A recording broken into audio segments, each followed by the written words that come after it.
Hello everyone, welcome to my channel H D Orion. हम पढ़ रहे हैं accountancy for class 12th company accounts revision from D K Goyal textbook. अभी हम पढ़ेंगे issue and forfeiture of shares and also its balance sheet. So let us see a question from the text book.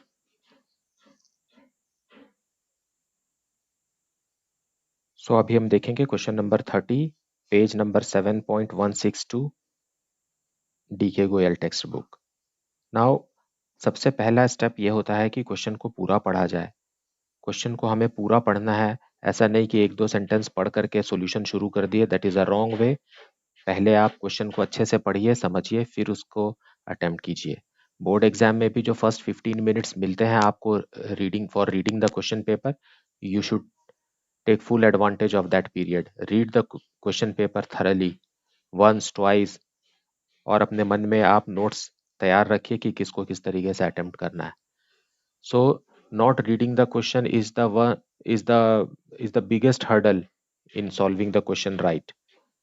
So W Limited issued 10,000 shares of rupees 100 each. During the year, only rupees 80 were called, payable as follows: on application rupees 25, on allotment rupees 20, on first call rupees 20, on second call rupees 15। याद रखिए, ये second call final call नहीं है, क्योंकि 100 rupees का share है और 80 rupees ही मांगा गया है। मतलब अभी भी फाइनल कॉल 20 रुपीज का बचा हुआ है। Amounts were received as follows: on 8,000 shares on 8,000 shares the full amount called; on 1,200 shares rupees 65 per share; on 500 shares rupees 45 per share; on 300 shares rupees 25 per share। Now इसका मतलब ये है कि ये जो अमाउंट रिसीव है वो हम अगर हम उसको यहीं पर समझे तो एप्लीकेशन मनी है, फिर अलॉटमेंट मनी है, फिर फर्स्ट कॉल है और फिर सेकंड कॉल है। एप्लीकेशन मनी 25 रुपीज का है, फिर allotment 20 rupees per share, first call 20 rupees per share and second call 15 rupees per share. अब देखिए यहाँ लिखा है कि on 8,000 shares full amount was called, ये रिसीव हो गया है, मतलब इन्होंने पूरा अमाउंट जो भी मांगा गया वो दे दिया। अब 1200 शेयर्स पर 65 रुपीज ही मिले हैं, मतलब लास्ट का 15 रुपीज नहीं मिला होगा 80 में से, और बाकी का अमाउंट मिल चुका है। 500 शेयर्स पर 45 रुपीज मिल चुके हैं, मतलब 80 में से 45 मिल गए हैं, मतलब 35 रुपीज नहीं मिला है, मतलब लास्ट के फर्स्ट एंड सेकेंड कॉल का पैसा इन्होंने नहीं दिया है। और 300 शेयर्स पर सिर्फ 25 रुपीज मिले हैं, मतलब सिर्फ एप्लीकेशन मनी मिला है। सो एप्लीकेशन मिला है और बाकी के 3 कॉल का अमाउंट नहीं मिला है। Now failed the directors forfeited those shares on which less than rupees 65 per share were received। Now आप देखिए इन दोनों कैटेगरी में तो 65 मिल गया है, ये 65 है, लेस देन 65 नहीं है, इसलिए किसे फोरफीट करेंगे हम? ये दोनों कैटेगरी को फोरफीट करेंगे, मतलब टोटल 800 शेयर्स को हमको फोरफीट करना है। हालांकि यहाँ पर भी आप देखेंगे तो अमाउंट नहीं मिला है, तो इसके लिए calls in arrears account open ही रहेगा, डेबिट बैलेंस ही दिखाएगा। लेकिन इनका एक बार डेबिट बैलेंस दिखा करके फोरफीचर के समय में इसको क्रेडिट करके हम क्लोज कर देंगे। Show entries in cash book and journal and show the share capital in balance sheet. So let us see the solution for this. So solution 30 in the books of W Limited। सबसे पहले हम cash book से शुरू करेंगे, क्योंकि application money receive होती है तो उसे हमको कैश बुक में लिखना है। सो लिखेंगे डेबिट में to share application account, share application. Share application में 10,000 शेयर के लिए एप्लीकेशन आया है और एप्लीकेशन मनी 25 रुपीज है। सो ये हो गया 2,50,000। 2,50,000 कंपनी को एप्लीकेशन के रूप में रिसीव हुआ। अब एप्लीकेशन मनी को हम शेयर कैपिटल में ट्रांसफर करेंगे। सो शेयर एप्लीकेशन अकाउंट जो कि फर्स्ट एंट्री में क्रेडिट हुआ था वो अब डेबिट होकर क्लोज हो जाएगा और ट्रांसफर हो जाएगा शेयर कैपिटल में। शेयर कैपिटल अकाउंट पूरा 2,50,000 being transferred to capital।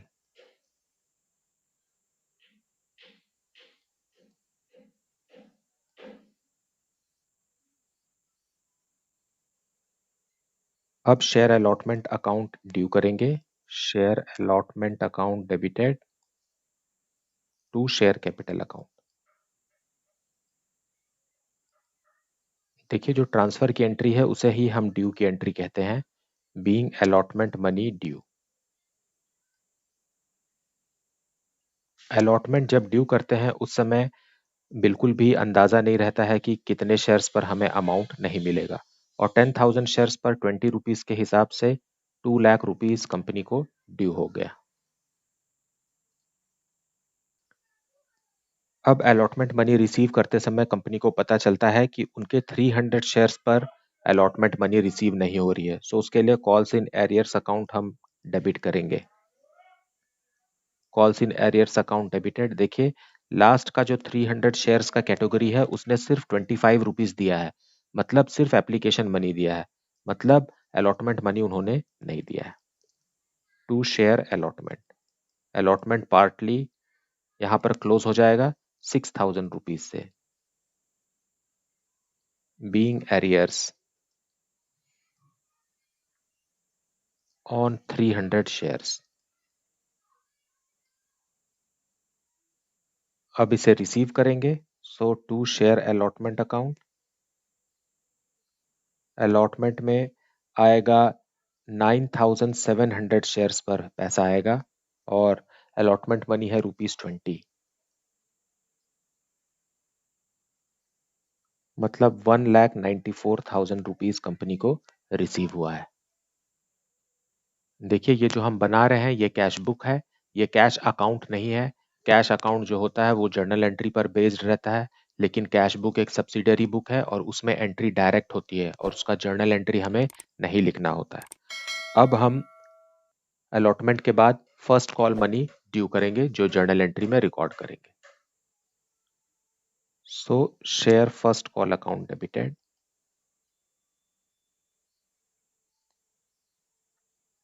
To share capital account. 10,000 shares पर फर्स्ट कॉल का अमाउंट है 20 रुपीज, मतलब 2 लाख रुपीज ड्यू। देखिए क्वेश्चन फॉरफीचर का है लेकिन अभी फॉरफीचर का समय नहीं आया है। हालांकि कुछ लोगों ने अभी भी अलॉटमेंट का मनी नहीं दिया है, लेकिन इसके बावजूद भी हम फर्स्ट कॉल सबसे मांग रहे हैं, इस उम्मीद में कि अलॉटमेंट का पैसा और फर्स्ट कॉल का पैसा साथ में मिल जाएगा। Being first call amount due. अब फर्स्ट कॉल का जो अमाउंट है उसमें भी एरियर्स है, लेकिन 800 शेयर्स पर है। 500 प्लस 300 मतलब 800 शेयर्स पर एरियर्स है, जो हमने क्वेश्चन में पढ़ा है। देखिए लास्ट टू कैटेगरीज हैं, 500 शेयर्स वाले और 300 शेयर्स वाले, वो फर्स्ट कॉल का अमाउंट नहीं दे रहे हैं, सो उसके लिए हम calls in arrears account maintain करेंगे। Calls in arrears debited to share first call account. कितने शेयर्स पर? 800 शेयर्स पर 20 रुपीज, मतलब 16,000 रुपीज नहीं मिलेगा, एरियर्स हो गया। Being arrears on first call.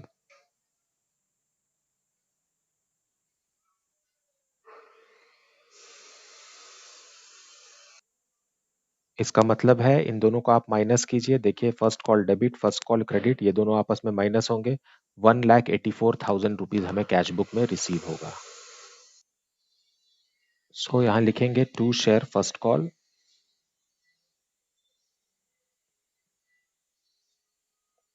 9,200 shares पर 20 रुपीज के हिसाब से आ जाएगा ₹1,84,000। इतना ही अमाउंट रिसीव होगा। अब हम सेकेंड कॉल ड्यू करेंगे।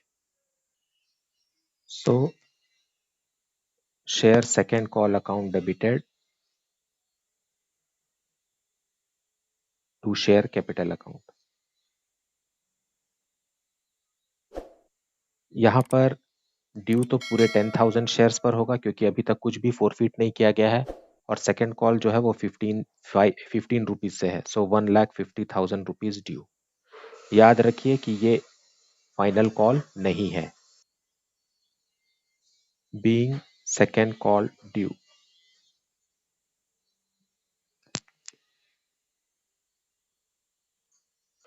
ये सेकेंड कॉल फाइनल कॉल नहीं है, सेकेंड कॉल में भी एरियर्स है, so calls in arrears account हम डेबिट करेंगे, ओपन करेंगे, arrears account debited to share second call. Second call पूरे के पूरे 2000 शेयर्स पर सेकेंड कॉल का अमाउंट रिसीव नहीं हो रहा है, मतलब 30,000 रुपीज का एरियर्स है। 1,50,000 में से 30,000 रुपीज एरियर्स है, मतलब 1,20,000 ही कैश बुक में रिसीव होगा। Being arrears on 2000 shares, so cash book में रिसीव करेंगे to share second call, to share second call कितने 10,000 8,000 शेयर्स पर ही मिला है हमको 15, सो 1,20,000 रुपीज रिसीव करेंगे। अब फोर फीचर की एंट्री हमें करना है, उसके पहले हम एक बार फिर से क्वेश्चन को अच्छे से समझ लेते हैं। एक बार हम फिर से क्वेश्चन को अच्छे से रिवाइज कर लेते हैं। देखिए क्या लिखा हुआ था कि हमारे पास टोटल 10,000 शेयर्स हैं, उसमें से 8,000 शेयर्स ऐसे हैं जिस पर एप्लीकेशन, अलॉटमेंट, फर्स्ट कॉल और सेकंड कॉल सब पैसा जब मांगा गया है तब मिला है। हालांकि शेयर 100 रुपीज ईच है, लेकिन 80 रुपीज ही कॉल किया गया है, बाकी का 20 रुपीज अभी तक कंपनी ने कॉल नहीं किया है। और 1200 शेयर्स ऐसे हैं जिन्होंने सेकेंड कॉल का पैसा नहीं दिया है, मतलब एप्लीकेशन, अलॉटमेंट और फर्स्ट कॉल का अमाउंट दे दिया है। और 500 शेयर्स ऐसे हैं जिन्होंने एप्लीकेशन और अलॉटमेंट का दिया है, लेकिन फर्स्ट कॉल और सेकेंड कॉल का पैसा नहीं दिया है। और 300 शेयर्स ऐसे हैं जिन्होंने सिर्फ एप्लीकेशन का मनी दिया है और अलॉटमेंट, फर्स्ट कॉल और सेकेंड कॉल का अमाउंट नहीं दिया है। अब क्वेश्चन कह रहा है कि ऐसे शेयर्स जिस पर 65 रुपीज से कम मिले हैं, 65 रुपीज से कम मिले हैं, उन शेयर्स को फोरफीट करेंगे। तो अगर हम देखें तो इनको तो फोरफीट नहीं कर सकते क्योंकि ये तो 65 रुपीज से ज्यादा है।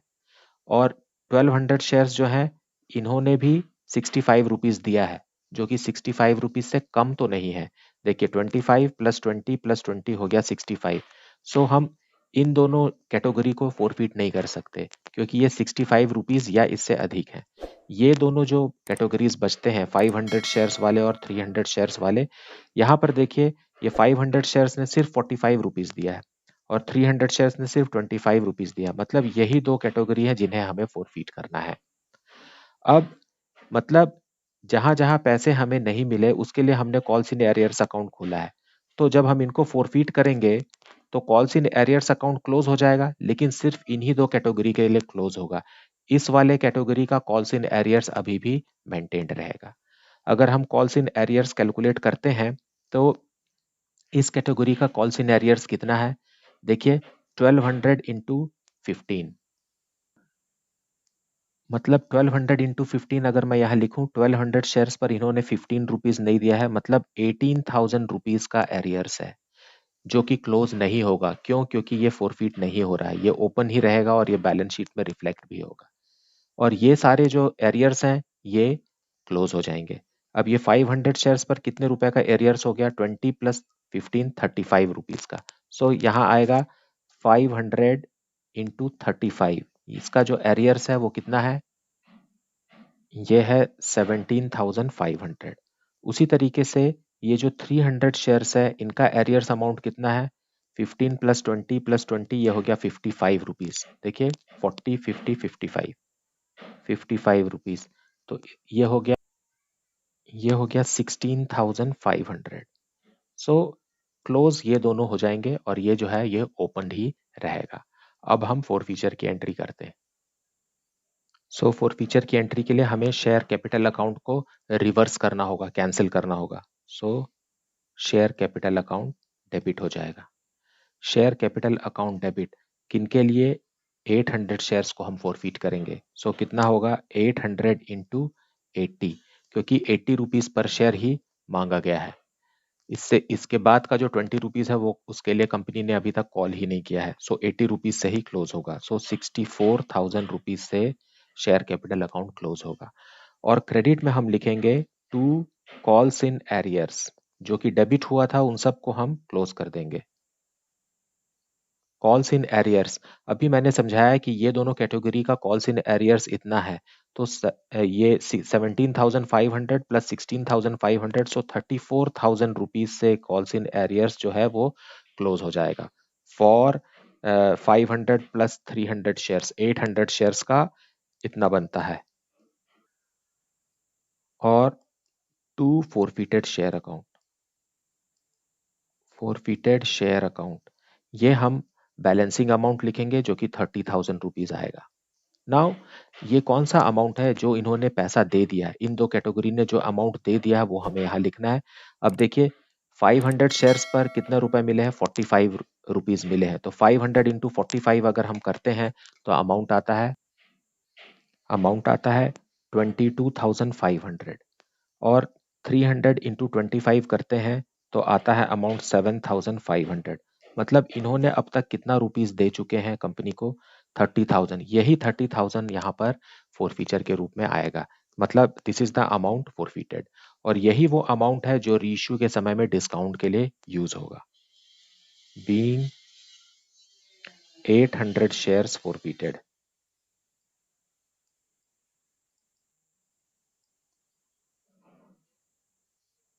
अब हम कैश बुक को क्लोज कर देते हैं। ये आ गया ग्रैंड टोटल यहाँ 7,48,000। इधर भी लिखेंगे 7,48,000, sorry 48,000 by balance close down. This is the balancing figure, क्योंकि डेबिट क्रेडिट को इक्वल करना होता है। 7,48,000 और यही अमाउंट बैलेंस शीट में भी हमें लिखना है। तो बैलेंस शीट बनाने से पहले हम नोट्स टू अकाउंट बनाएंगे। उसमें है फर्स्ट है शेयर कैपिटल। अब उसमें फर्स्ट पॉइंट आता है ऑथराइज्ड कैपिटल।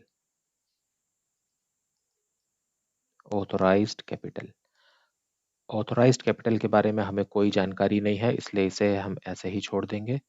सेकंड आता है इशूड कैपिटल।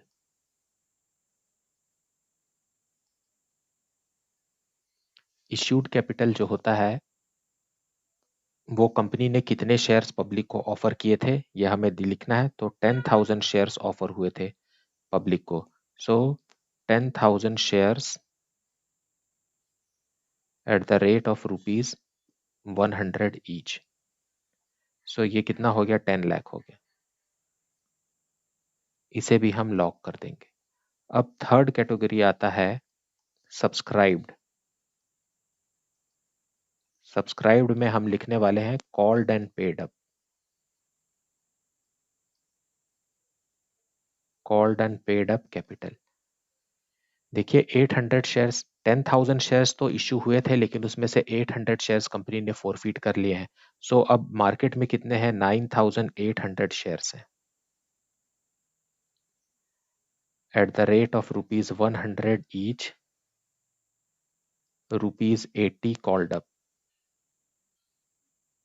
100 ईच का है और 80 रुपीज कॉल्ड अप है। ये 9,800 नहीं है, 9,200 है, क्योंकि 10,000 में से 800 शेयर्स जो है वो फोरफीट हो गए हैं। सो 9,200 shares of rupees 80 called up. ये हो गया रुपीज 7,36,000। इसमें हम लेस कर देंगे एरियर्स, क्योंकि वो 1,200 शेयर्स पर जो एरियर्स का अमाउंट हमने कैलकुलेट किया था वो तो फोरफीट नहीं हुए हैं 1,200 शेयर्स, तो उनका जो एरियर्स है उसे हमें यहाँ लेस करना होगा। ये है 18,000 रुपीज। ये हो गया 7,18,000। अब इसमें हम ऐड करेंगे, ऐड शेयर फोरफीटेड या फोरफीटेड शेयर अकाउंट। फोरफीटेड शेयर में जो भी अमाउंट है वो हम ऐड कर देंगे। और यह है रुपीज 30,000 जो अभी अभी हमने कैलकुलेट किया। सो बाहर लिखेंगे 7,48,000। इसी अमाउंट को हमें शेयर कैपिटल में बैलेंस शीट में शो करना है। So now balance sheet of W limited. ये एक वर्टिकल बैलेंस शीट बनता है। फर्स्ट रहता है इक्विटी एंड लायबिलिटीज, उसमें फर्स्ट है share holders fund. Share holders fund के अंतर्गत फर्स्ट आता है शेयर कैपिटल। शेयर कैपिटल में हमें सीधा अमाउंट लिखना है 7,48,000, जो अभी हमने यहाँ पर कैलकुलेट किया है, यही लिखना है। और इसका सारा डिटेल्स हमें अनिवार्य रूप से नोट्स टू अकाउंट में शो करना है। ये जो सारा ऊपर हमने डिटेल दिखाया है, ये डिटेल कभी भी बैलेंस शीट के अंदर में शो नहीं करना है। ये सारा का सारा डिटेल नोट्स टू अकाउंट में ही शो होगा। और ये जो फाइनल अमाउंट रहता है, इसी फाइनल अमाउंट को हमें बैलेंस शीट में शो करना है। So this is the solution. मुझे उम्मीद है कि आपको कंपनी अकाउंट्स का फंडामेंटल बहुत अच्छे से समझ में आ रहा होगा। अगर आपको कुछ डाउट है तो आप उसे कमेंट सेक्शन में पूछिए। Please like, subscribe and share the channel. Thank you so much for watching.